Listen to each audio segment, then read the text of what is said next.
பாத்தீங்கன்னா தமிழகத்துல நகை கடன் தள்ளுபடி குறித்த அறிவிப்புகளை முதல்வர் விஜய் அவர்கள் எப்பொழுது வெளியிட்டிருக்காரு. யாருக்கு இந்த நகைக்கடன் தள்ளுபடி எலிஜிபிலிட்டி கேண்டிடேட் யாரெல்லாம் தகுதிக்கு வாய்ந்த சிறப்பான நபர்கள் யாரு?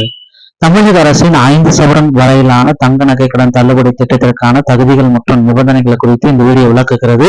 இதன்படி கடனாக வைத்த நகையின் எடை 40 கிராமுக்கு மிகாமல் இருப்பதோடு சரியான ரேஷன் கார்டு மற்றும் ஆதார் கார்டு விவரங்களை வழங்கியவர்களுக்கு மட்டுமே தள்ளுபடி உறுதி செய்யப்படும்.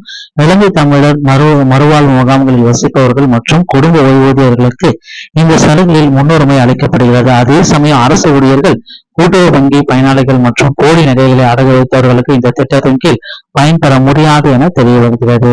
மேலும் தமிழ்நாட்டை சேர்ந்த அடையாள அட்டை சமர்ப்பிக்காதவர்களுக்கும் கடனை ஏற்கனவே திருப்பி செலுத்தியவர்களுக்கும் இந்த தள்ளுபடி பொருந்தாது. நிபந்தனைகளை பூர்த்தி செய்வதற்கு மட்டும்தான் 100% தள்ளுபடி அப்படின்னு சொல்றாங்க. தமிழக அரசினுடைய புதிய நகைக்கடன் தள்ளுபடி திட்டம் அதிகாரப்பூர்வமா விரைவில் வரும்.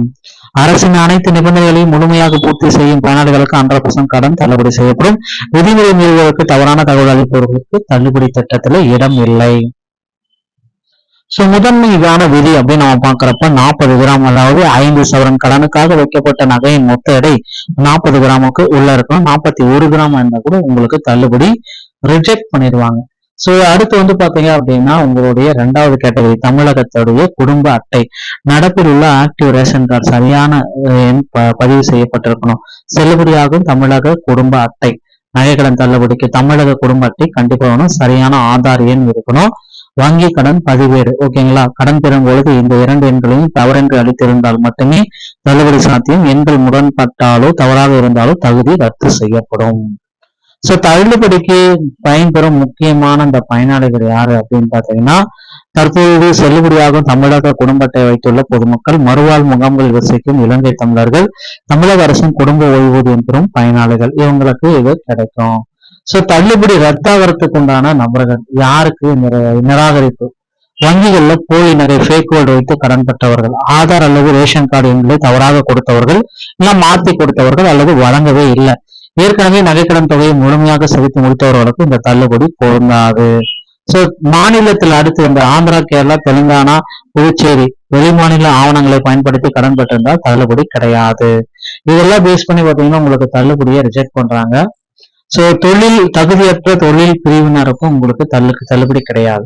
அரசு ஊழியர்கள், அரசலாக்க ஊழியர்கள், மேற்கண்ட குடும்பங்களின் ஊழியர்களின் குடும்பத்தினர், மேற்கண்ட ஊழியர்களின் குடும்பத்தினர், கூட்டுறவு மற்றும் வங்கி சங்க ஊழியர்கள், இவர்களுக்கு நகைக்கடன் தள்ளுபடி திட்டத்தில் எந்த விதமான சலுகையும் கிடையாது அப்படின்றத குறிப்பிட்டு சொல்லிட்டாங்க.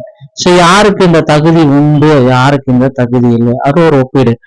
எடை 40 கிராமுக்கு இருக்கணும். சரியான ஆதார் எண், தமிழக ரேஷன், சாமானிய மக்கள், ஓய்வூதியர்கள், இலங்கை தமிழர்கள், அசல் நகை நிலுவையில் உள்ள கடன் இருந்தா தள்ளுபடி கிடைக்கும். 40 கிராமுக்கு மேல போச்சு அப்படின்னா தள்ளுபடி கிடையாது. தவறான எண்கள், பிற மாநில ரேஷன் கார்டு, அரசு மற்றும் கூட்டுறவு வங்கி ஊழியர்கள், போலி நகை முழுமையாக செலுத்தி முடிக்கப்பட்ட கடன், இவர்களுக்கும் உங்களை தள்ளுபடி கிடையாது அப்படின்றத அடிச்சு சொல்லிட்டாங்க. நண்பர்களே, நகைக்கடன் தள்ளுபடியை குறித்த அறிவிப்பு முதல்வர் விஜய் அவர்கள் விரைவில் வெளியிட போறாரு அப்படின்ற மாதிரி தகவல்கள் வந்திருக்குங்க. இந்த ஒரு வீடியோ பதிவும் நாம இதை பற்றி தான் முழுமையா நம்ம விளக்குறோம். உங்களுக்கு ஏதாவது மேலும் சந்தேகங்கள் இருந்தா உங்க அருகாமையில் இருக்கிற கூட்டுறவு வங்கி மேலாளரை சந்தித்து நீங்க உங்களுடைய சந்தேகத்தை தயவு செய்து தீர்த்து கொள்ளுங்கள். வருமா வராதா, இந்த அப்டேட் எப்போ கொடுக்க போறாங்க அப்படின்ற அனைத்துமே அருகாமையில் இருக்கிற கூட்டுறவு வங்கிகள் மூலமாக தெரிந்து கொள்ளுங்கள். வீடியோ பிடிச்சிருந்தா நீங்க நம்முடைய சேனலோட இணைந்திருங்க. நன்றி, வணக்கம்.